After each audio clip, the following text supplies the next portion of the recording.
Have you figured out your niche? Are you helping adding value to other people's lives? Then you're in the right place. Welcome to Munira's Musings with your host, co-author of Conversations with Top Real Estate Investors Volume 3, Munira Zahabi.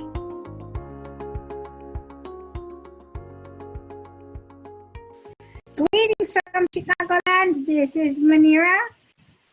Welcome to another episode of Munira's Musings. Our guest today is James Haggard of Michigan. And Katie.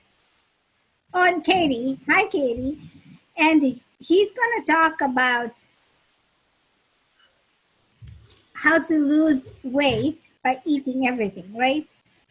Yeah, by allowing all foods in, not restricting, not by avoiding certain foods. So yeah, that's kind of, that's what I try to do. Awesome. So we'll talk about what your niche is, how how you found your niche, and then you'll give us some advice. Yeah. But before we jump into it, I want to talk about who I am and what Munira's Musing is about. So I am Munira Zahabi. I live in Chicago with my family, and I am the niche navigator. As you can see, I have a compass, and I help guide people to their niches. It's the most amazing journey that I see, because people want to help people want to do something in their life, but they never know where to start. And I'm usually the person that holds their fingers and help them walk through that so that they can run, right? Mm-hmm. I don't know about riding a bicycle, but that could work. That analogy could work. This is the most important thing. Your niches can change as you grow your business, but when you start, that's the first thing you do. So that's what I do. Munira's Musing is a show that came about when I met people who are doing extraordinary stuff, helping people, but didn't know how to show, or didn't think they were doing too much, or they didn't think they were doing something extraordinary, which was, I find everybody who's doing something great, doing great. But then it was just amazing that they didn't want to promote themselves, so I did it for them. And this has created a wonderful network of like-minded people who have, found their niche and are using their niche to promote it within communities and friends and people, not only in their cities, but internationally and nationally in our country. So that's become an awesome deal. I've done over, I need to count, but I think over 180 interviews, which has brought me, and I've met amazing people, right? Amazing people. You can find my videos on YouTube. You just go in, type my name, Munira Zahabi, or you can just go Munira's Musings. I'm going to come up. I have a Facebook page just with these videos in. I'm promoting that too. So if you want to be on my show, go ahead and send me a message. In the meantime, let's dive in. Thank you so much, James, for your time. I'm happy to be here. And for being Great. Tell me a little bit about yourself.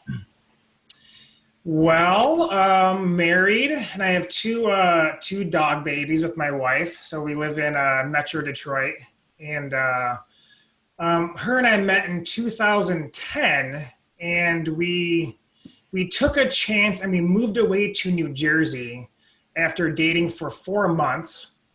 And as they say, the rest is history. And then during that time, that's actually when I kind of found my niche. So now we have a women's only fitness studio.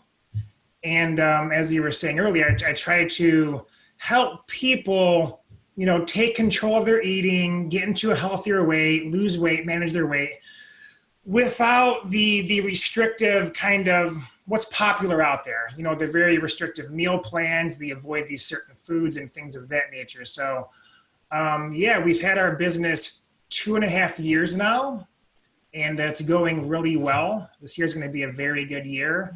And we're happy to do what we can do. That's great. So did you come back from New Jersey, or are you in New Jersey? Yeah, sorry. So we came back from New Jersey in the summer of 2015. So I actually spent a little less than a year trying to create an online presence. And then something drew me to getting back into, working with women directly one-on-one, person to person. So we started kind of getting things in order to open our business in April of 2016. And then our first day was October 24th, 2016. So yeah, it's been a good 2.5 years. Okay, so before all of this happened and you met your wife, what were you doing? Yeah, so I thought I was going to be a finance person. Well, originally I was going to be a CPA like my uncle. He was a CPA and I wanted to be a CPA. And then I was going, I kind of bounced around a lot. I was trying to find my personal calling. And I had a lot of ideas. And then what happened eventually was I moved to Virginia and I came back to Michigan.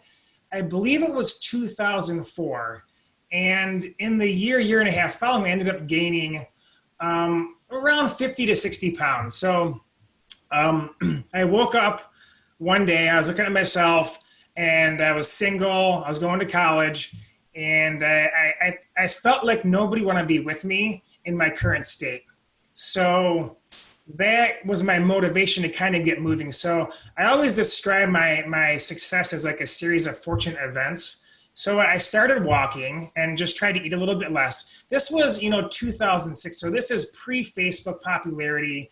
Internet wasn't like it is today. So I wasn't bombarded with all of this kind of gimmicky weight loss stuff that's so popular now. So I started walking, I stopped going back for seconds. That is where I lost, around 10, 15 pounds. My brother at the time, him and his girlfriend, they broke up. So he needed a roommate. I moved in with him. He became like a support partner. So him and I would work out together. We'd cook our meals together, trying to get into better shape. So then I ended up losing, a little bit more weight. Him and his girlfriend rekindled. So I came back this is all pre-2010. So I came back to Metro Detroit because we were living kind of out in the country. And I ran into my old friend, Paul. And Paul was my first real kind of mentor, coach, and would give me very specific guidance based on what I was going through and what I needed. And then, with his help, and we also became workout partners as well, that's when I lost the rest of my weight. And so I've pretty much maintained it the last, 10 or 11 years. There has been, interestingly enough, so I've actually experienced yo-yo weight loss in the last 10 years by trying to do things that are popular weight loss tactics like, doing carb cycling, so cutting carbs. I've lost and gained weight, following meal plans and doing things of that nature. And my failures to try to tone up more is kind of what led me down this path where there was like a revelation that if I'm a personal, so I became a personal trainer in 2010. So if I'm a personal trainer and then I got a certification in nutrition and I can't follow my own meal plan to tone up, if I can't do these other things that are very popular to tone up, how could I ask my clients who are coming in with not that kind of background to do what I couldn't even do? So I actually had a lot of I had some self-doubt there. Like maybe I'm in the wrong field because if I can't do it, I don't know what to do. Thankfully, I didn't give up. I did have some introspection there. And it kind of led me on a journey to discover this new approach to weight management and weight loss where you're not constantly worrying like, oh, is that healthy or is that unhealthy? Is that too high in carbs? Is there too much sugar in there? Am I getting enough protein? And kind of all these worries that are created by what's popular in weight loss. And then, my wife, actually, Kristen, has been really instrumental in this because, we work with women only, and she's allowed me into what has been going through her mind, for her entire life. And one example that I never forget is when she was a very young girl and she was at a like a family party or a picnic or something. She was embarrassed to eat in front of people. So she grabbed a bunch of veggies and fruit, and then someone said to her, "Oh, look how good you're eating." And then that kind of implanted this in her mind where, oh, if I eat these things, I'm good, but if I don't, I'm bad. And from a very young age, it's created like a weird food relationship. And we've discovered that a high percent of women are having the same struggles. And that's these discoveries, what we're learning, what we're teaching, how we're coaching our clients has helped us kind of create this coaching framework to help our clients manage their weight, lose weight without feeling like they're doing something wrong if they eat a certain food, for example. Sorry, I'm rambling a little bit, but I just, so many emotions start to kind of flow through me. So I apologize for my little rant. That's good, because not that you're blaming, but the fact that you're bringing it out is the fact that, there's so many women who don't speak about it, right? Mm-hmm. And so I myself have been on this journey for years.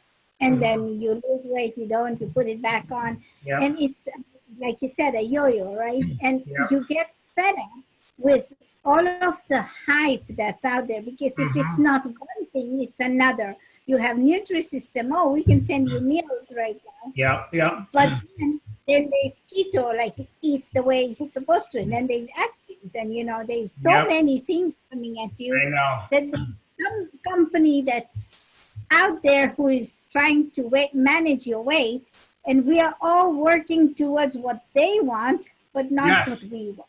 Exactly, 100% right. And that is actually a perfect segue, because what I've discovered in just the past 6 months, so we've had like a huge shift in how we coach our clients in the past 6 months. So we do weekly coaching calls, with our clients to,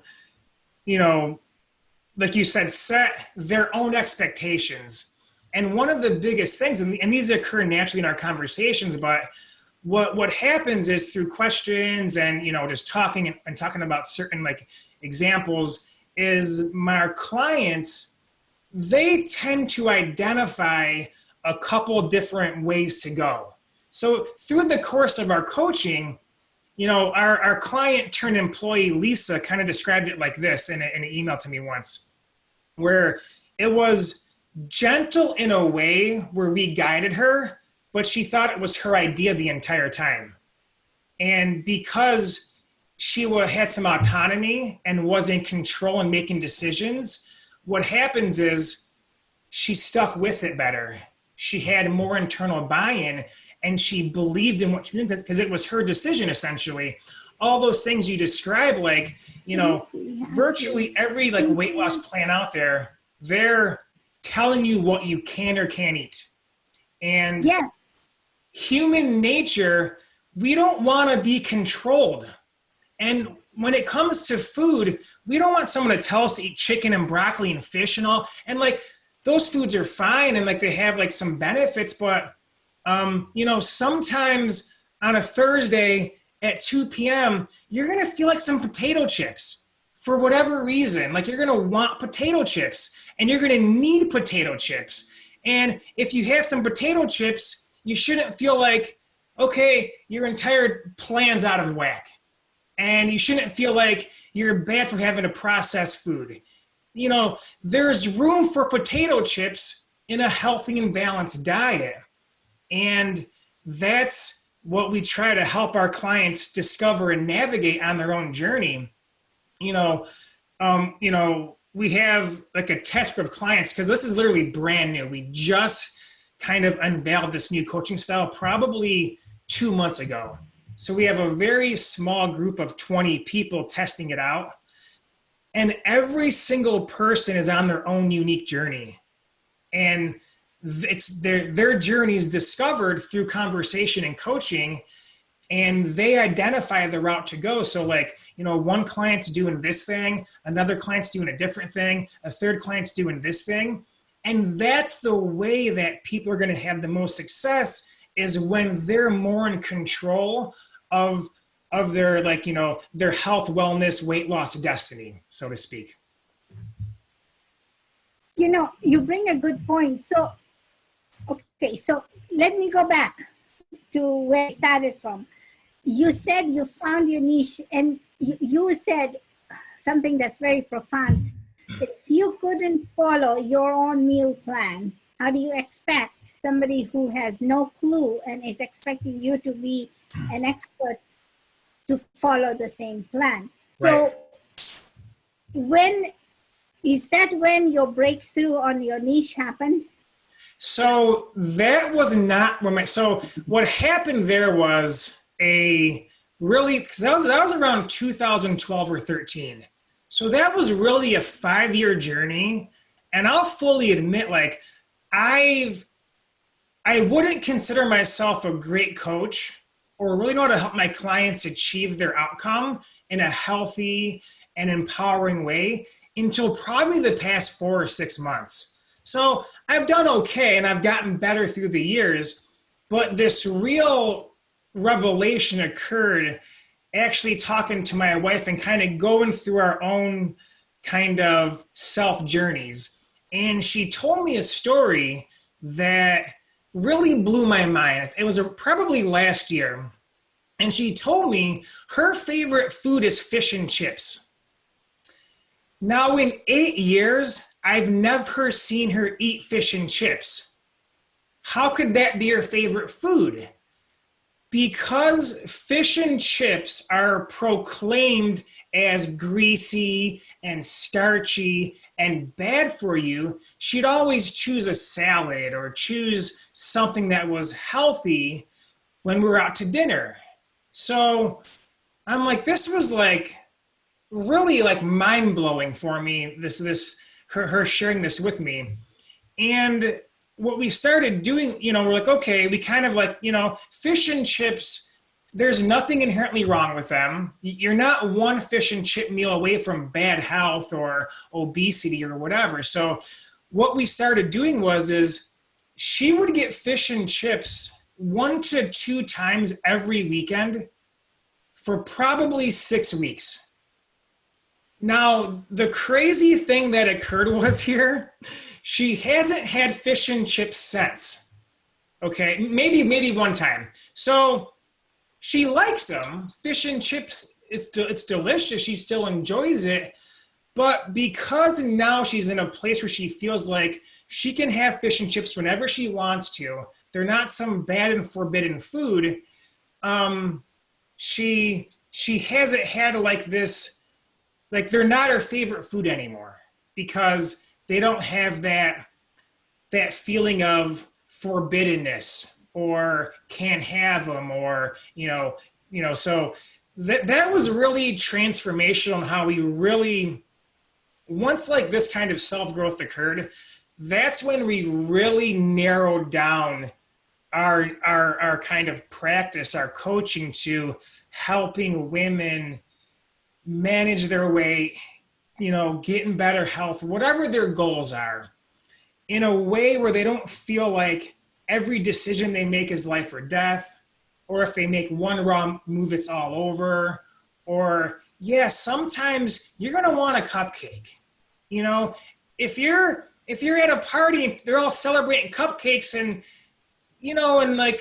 so here's what kind of occurs. And again, I learned this through my wife just sharing this with me. And I'm grateful that she's opened up to me. Like it took literally 7 or 8 years for her to share this stuff with me, because like you said, women don't want to talk about it. And talking to my clients now on a more deeper level with understanding what's going on is I realized, at least in my experience and my clients, virtually every woman is going through the exact same thing with a slight unique twist to their own life. So here's a common example. Someone goes to a restaurant and let's say the waiter brings by this delicious nacho or something. And then someone's like, oh my, like that nacho looks so good. Like I want that. But then they look at the menu like, oh my God, it's this many calories. I'm trying to lose a couple pounds. Maybe I should just get this chicken salad and hope that it tastes really good. So you eat the chicken salad and it's you're full, it's okay, but it's not what you really wanted. So then you find yourself looking at your husband's or your friend's plate. Oh, are you gonna eat those chips? And then you kind of want those chips too. And then, oh, where's the dessert menu? Or maybe you go home and you're like, you know what, I'm just not satisfied. I need like a snack or something.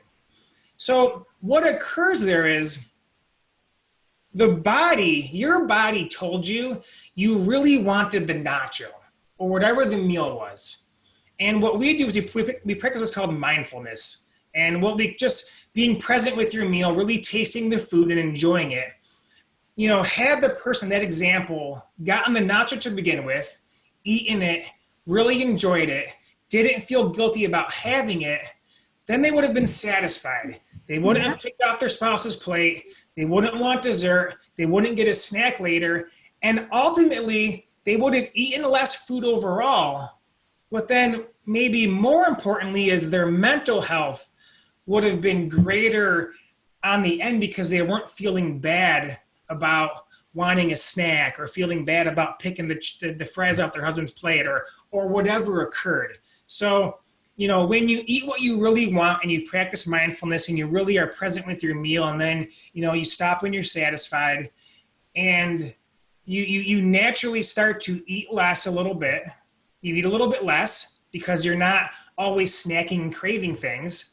And then what also occurs naturally is and it's really, like I said, we're new in the program, but like what's really been mind-blowing to me is how our clients are naturally choosing the health foods more often because they make them feel better, not because they're trying to avoid a forbidden food. So what we've discovered is humans, do you have children, by the way? I do. You do. So you'll love this example. So if you observe a toddler who's nursing, a toddler, they'll cry or do something to say, oh, you know, like baby must be hungry by crying or doing something. So then you give them a bottle or you feed them. And once the toddler is satisfied, they stop. They don't overeat. You know, toddlers and young kids, you know, don't stress eat. You know, they don't throw on a movie or go to the couch and grab a snack. We kind of learn this stuff as we go through life. And what we've discovered is every human is designed with an innate ability to eat what they want, when they want, and in the perfect amount of food they need to naturally control their weight. And then they're not, and just, it creates almost like, so our client employee, Lisa, she described it as her previous life, she always had a dark cloud hovering over her.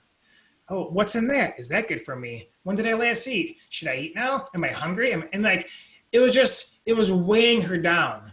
And now she describes it as this weight's been lifted from her shoulders and she has freedom. If she wants a cupcake, she'll have one. If she wants a salad, she'll have one. If she wants a burger, she'll have one.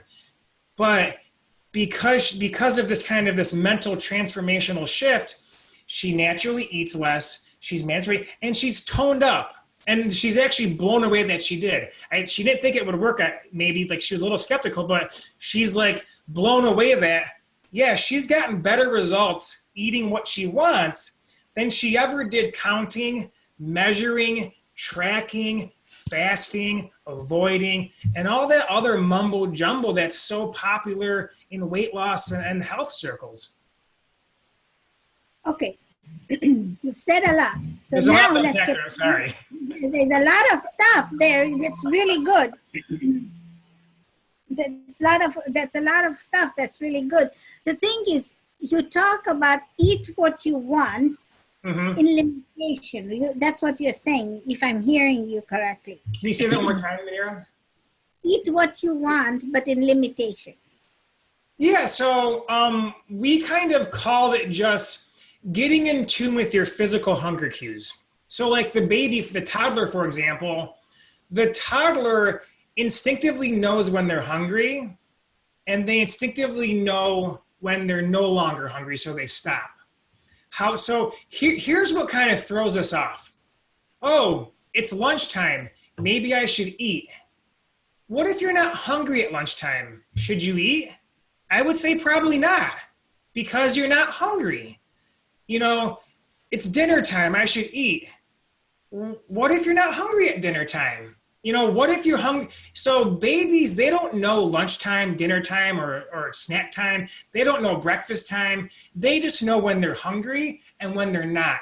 So what we do is we help our clients get more in tune with their natural innate gift to identify their hunger level. So, and look, it's simple, but it's not easy because, you know, if you're 45, you know, you started going to school when you're 5 years old. So you're programmed to have breakfast, lunch, and dinner, snack after school, right?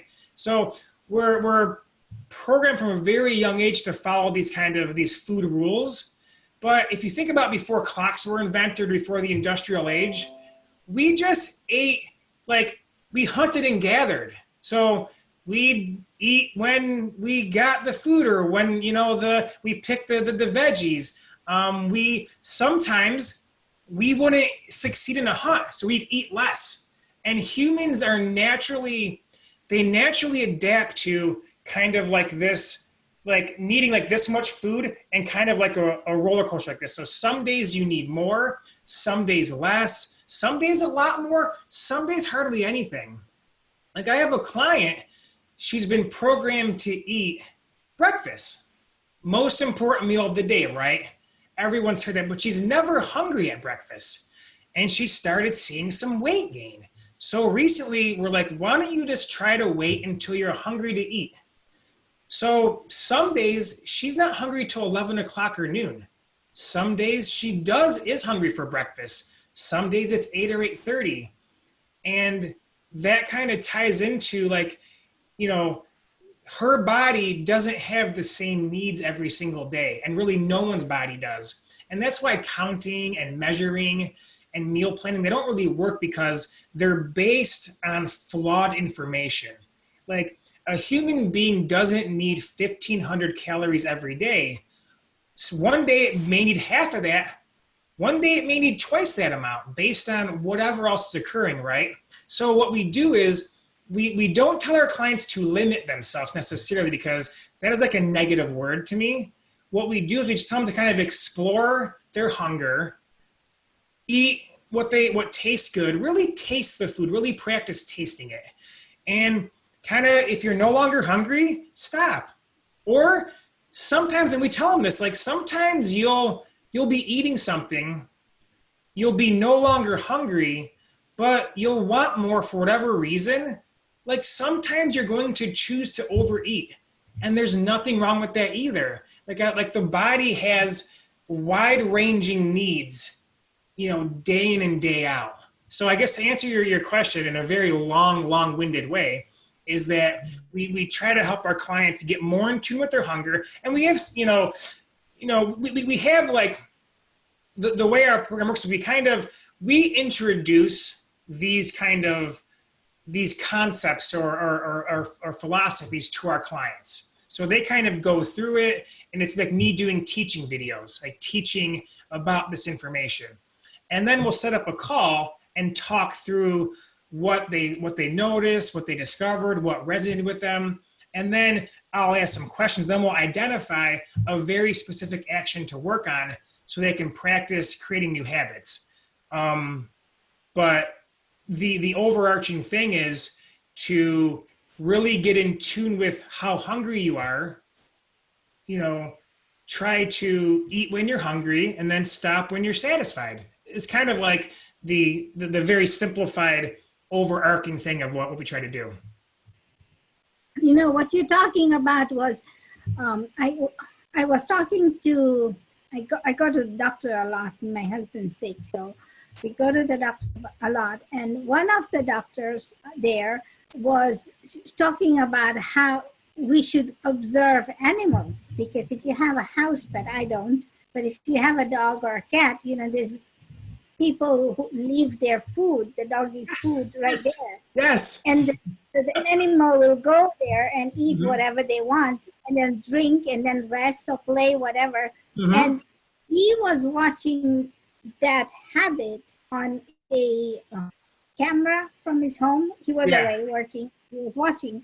And he came to the conclusion doing the same thing. So, I mean, this may be a new ideology that's coming into play, because the thing is, you know, a doggy can finish whatever he has in a bowl and then have nothing for the rest of the day. Mm-hmm. Or, you know, come back 3 different times to finish his bowl. But he get only one bowl, right? Yes. So you know, and the doctor wasn't talking to me, but I was listening to this conversation, and you know, now that you're mentioning it, I think this could be a start of something that's really great. So how do people contact you, and what is it that they're going to learn? Is this, you said, are these videos that they're going to watch from you, or do they have to come to your studio? How does this work? Yeah, so that's a great question. So, yeah, how do they contact me? We have a website. I can give that to you. I can say it now, or I can give it to you to like type out. You can share it after the video is done. Okay. So yeah, they can go there, and there's a phone number on there, and actually that number on there accepts texts. So, you know, it's 2019, so people text. So you can text it, you can, you know, enter your email and, you know, learn more about us that way as well. But yeah, so that's the beauty of this kind of coaching is, you know, we have the in-person studio. So we're taking our clients through workouts as well, like in person, but all of the nutrition coaching is all done remotely. So we could coach somebody, you know, 2 miles over or across the globe. Because we have these, you know, we have the lessons, you know, just on like a membership site, so to speak, right? So like you kind of go through at your own pace. We do the coaching calls, and, you know, kind of, you know, there's the overview of the program looks like this essentially. There's a very strategic goal setting framework that will help you reach every goal that you set. And I'll kind of just give like a bird's eye view of it. So like in the weight loss space, I hear a lot like, I want to lose 20 pounds. So, and there's nothing wrong with that goal, but what the mind does is the mind takes that goal and makes it seem very, very scary and difficult to achieve. And that's part of why people kind of hit the ground running, and then they kind of fall back into their original habits, because your mind really doesn't like to change.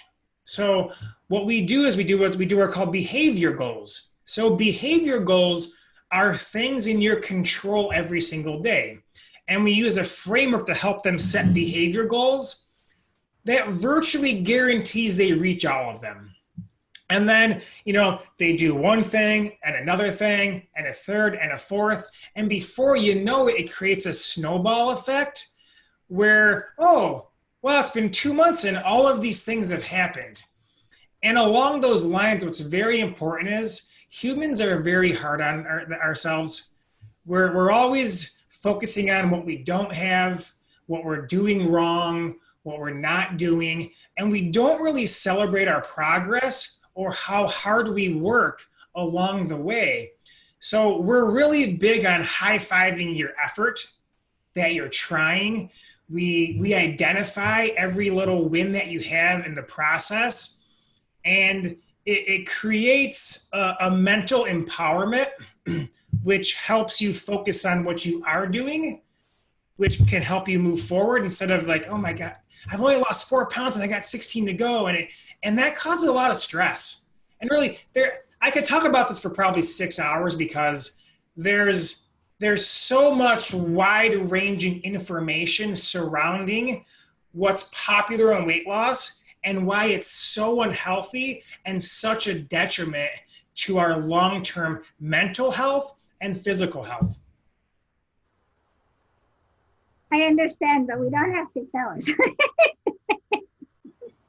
That could be a whole day seminar that we should work on. But what, you know, no, I mean, something, you know, there's every woman out there wants to lose weight, and the skinny one, you know. That's true. And it's amazing that this, I watch Me TV sometimes. I don't have cable at home, so I have 5 or 6 channels that show up.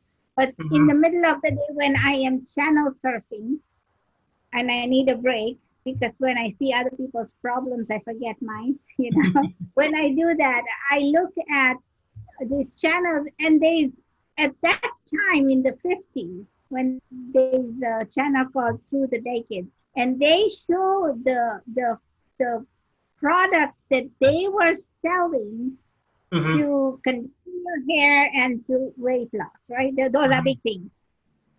And it's really amazing that even at that time, women were so obsessed with what they should look like, and we have been programmed to look at these women who are, don't get me wrong, they're beautiful, yes, but we all should be like that, right? Yeah. But so in a way, we go to and it's become, I don't know if it's a joint industry fad, if you will, because you go to the doctor, they'll tell you the same thing, you need to lose weight. Well, I am not 40 anymore, I'm older, and I'm not going to be the same weight I was when I was 15. So, everybody is struggling through this, unless you have a lot of money and you go through liposuction, and that's fine. So, that's an argument that we can, have a conversation about. But my thinking is, I like the fact that what you are saying is eat when you are hungry, exercise, right? You are not saying don't exercise. Exercise. Yeah, definitely move. Because we are gatherers, right, by nature. Yeah. And we're designed to move. Yeah, we are designed to move. So move, right? Now, doesn't mean you have to join the gym. You can walk around the neighborhood. Or if you've got stairs, go up and down. The ideology is to keep your heart pumping. So that's one thing. The second thing is eat when you're hungry. Now, eat what? So that's where you come in. What do we eat?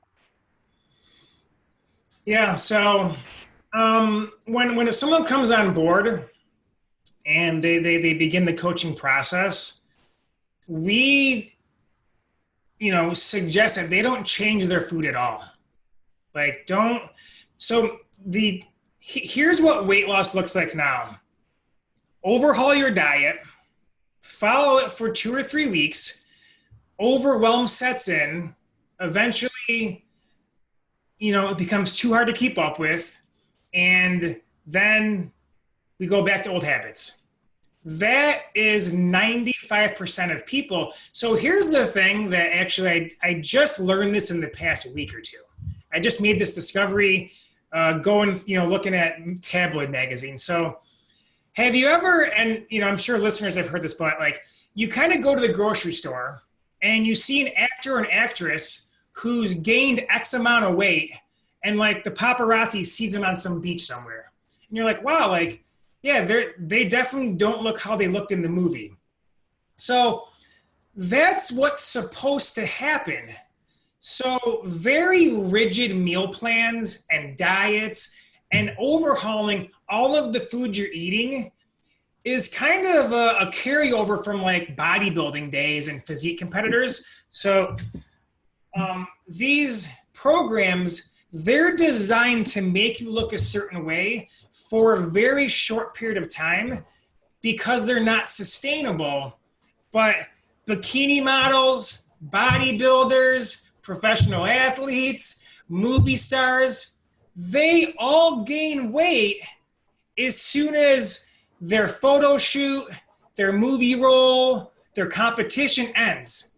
Every single one. Yet we keep getting these same plans for regular people. It's no, so what we do is we help them learn how to eat. So you have young kids. So you probably remember, you have kids, but they were young at one point. So you probably remember, one of your kids taking a lifetime to eat their food.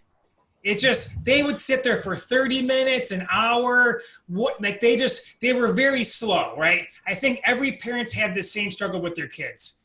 So, it's from a well-meaning place, but then we try to speed our kids up because we have things to do and we're busy. It makes sense, but we kind of start to break them at a young age from their natural instincts. Think about, getting ready in the morning for school. It's a hustle and bustle. Kids are running around. They're rushing through breakfast or skipping breakfast, or they're eating banana on the ride to school. So we're teaching our kids at a young age that we have to rush through meals and not be present with them. Think about lunches at schools. You have to eat as fast as you can to have recess. That's how it was for me growing up. The faster I ate, the faster I played kickball. So I learned at a young age to eat very quickly and not really be present with my meal. So what we do is we help our clients become more present with their meals, really start to taste the food and enjoy their foods they're eating. And what happens is they naturally eat less. And over time, they naturally start eating more vegetables. They start choosing more proteins. They do what the meal plans tell us to do in a more organic, natural way. And when it occurs like that, then it becomes lifestyle changes. Whereas meal plans and diets, they're designed to make you lose weight and look a certain way for a very short period of time. And that is exactly what they do. So in the long and short of it is eat what you like, take Yes. time, have a relationship with your food, right? Yes. Have a relationship with your food, talk, because, our religion, my religion teaches, don't rush food. Enjoy the food, and we are told to chew each bite, each mouthful 7 times. Nobody does Yes. that. But it's easier because everything starts in the mouth. If you have plaque, you have more chances of having a heart attack, right? You know this. And Yes. so it starts in the mouth. So if you chew your food better, then your stomach and other organs don't have to work as hard to digest the food. Yes. But Yes. in eating that food slowly, you have a relationship and you taste it, enjoy the smells and sounds and, all of it, right? Right. So And hear what you're saying. So this is, Go ahead. think about all the things that bring you joy in your life. You never want it to end because it's bringing you joy. But for some reason, when food brings our joy, we rush through it as fast as possible. And I had a pet peeve when I used to go for lunch. I would take my hour lunch and I would enjoy just sitting there. Mm-hmm. I hated the fact when people would just say, "Oh, we'll have a lunch meeting and you have to eat while I'm talking." Yes. And bring your lunch. I hated that because I could never eat. I personally could not eat. I like to, it's what I work hard for, is having a good meal. Then I want to enjoy that, right? Then that was my pet peeve. I don't know about the other people, but most people, they rush through things. They are eating in the car. I have never learned or mastered this. Even though I was running around everywhere, I couldn't eat a burger and drive my car. I can talk on the phone and drive my car, but I can't do that. Mm-hmm. But the thing is, I like the fact that you are teaching people that, because I think it's time to take a step back. I have one more question. Sorry, go ahead. I was Go ahead. Something's not working. Like keto, paleo, Atkins, they're all very similar things. And they will work for some people. One kind of a good rule of thumb is whatever you're doing, ask yourself, can I do this the rest of my life? Then ask yourself, do I want to do this the rest of my life? If you can't answer those two questions with a resounding heck yes, you should probably stop doing it, because what's going to happen is what always happens is you'll follow it for a little while, you'll have a little success, and then eventually it's not sustainable, back into old habits, and then weight gain comes back. It happens virtually every single time. I will, in our limited time doing this, I feel very confident that what our clients are doing is sustainable. Like, for the first time in my entire life, and I've been a coach 8 years, and I'll admit I wasn't the best coach on day one. I keep trying to get better. And for the first time since I've been doing this, I'm like, we're onto something. Like, this is going to work. They're going to sustain this. They're going to manage their weight naturally. It's going to happen. It's a very, very exciting time. I'm really, really fired up for this, for the rest of this year. So, sorry, you had one more question for me. No, so you said it, I was going to ask you that what do you feel about keto? But you mentioned it, you kind of pulled the words out of my brain. Oh, perfect. The thing is, with me, I've always felt that diets are expensive, right? Diets are expensive. Because if you start looking at the keto diet and any other diet, it's like you're shelling out a lot of money. Mm-hmm. But if you plan it strategically, then you're not, right? I don't know, maybe it was me, but I think that, because in a household of two, I either cook for my husband or I cook for me, and then somebody has to eat somebody's meals, right? I'm not cooking two meals, one for him and one that's a keto diet. Right, so right. That's what. You're not a cook. Yeah. So my thinking, so this has been very, very informative. It's very educational as well. You don't do any counting of calories or anything. You're asking people move and eat when you're hungry. Yeah. Eat whatever you want, but in moderation. So you are not the type of, you're not promoting clean your plate. No, I'm not. Unless you want to. I will say this. For any parents with young kids, so there's studies on this. If you put a group of kids in without any parental supervision, and you give them access to any foods they want, kids will eat less one day, more, just like we're designed to. One day they'll eat a little bit less, one day a little bit more, one day a little bit more sweets, one day a little bit less. And what they'll do is young kids will naturally eat the right amount of food to sustain their health, their energy, and their growth. So kids are very intuitive. We're born this way. We're essentially animals like other animals on the planet, right? Like, we have these natural instincts. However, all of these rules around food, breakfast, lunch, dinner, calories, counting, this is bad, this is good, it throws off our natural instinctive nature to naturally balance our intake to manage our weight. Got it. Well, this has been amazing. Thank you. We almost talked for an hour. This wow. Never happened. But this was a very interesting topic. And you've got us on. You've got me thinking now on what my dinner is going to be. So it's always a hassle to plan out your meals, especially have somebody who's not feeling well all the time. But you've given me a lot to think about. I'm going to reach out to you when I need help. But if you go ahead and put your website down below in the comment section after this video. The thing is, ladies and gentlemen, if you're watching this, this has been an amazing journey, amazing conversation, because the thing is, your weight loss journey starts with you. It has to start here.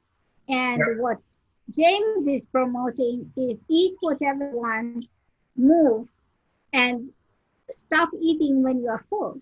Follow what the child does, because they have the same habits and they stop when they or follow your cat if you have a cat or a dog. They'll do the same thing, right? So if you can follow the same, I'm not promoting junk food all the time. I'm not promoting processed food. You have to check the labels for sodium and sugar. You have to. But so let me just, can I say one thing there, Munira? So sure.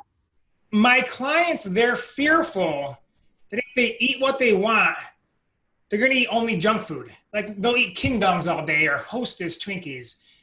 And what they discover is, much to their surprise, that doesn't happen. It never happens. No client in the program has chosen to have candy bars all day, every day, because it will make you feel good. So when you practice mindfulness and intuition, so that's a fear a lot of my clients have. So that's like, I'm glad you brought that up, but yeah, it doesn't happen. It's never happened yet. So I would imagine it's never going to happen. Well, the thing is that for me, right, I'm going to continue for a few minutes, but if I have a candy bar sitting here on my desk, it's there, I know it, I can go get it, and we are always craving stuff like that when we don't have it, right? So when I have it on my desk, it sits there for months, until I throw it out, or I have a kid who comes and I give it to them. But the thing is, if you see it in front of you, then you don't want it as much. So I think cravings, to me, this is my own study too, for this, is that cravings happen when you don't see it. When you see it, then you don't want it. Yeah, so it's, that's what, one thing I learned is everyone's programmed a little bit differently. So I'm glad you shared that, because everyone has a different triggers. So I'm glad you shared it, because that's interesting to me. But yeah, so everyone is very unique, very unique. Yeah, so be your unique self and promote healthiness in your mind.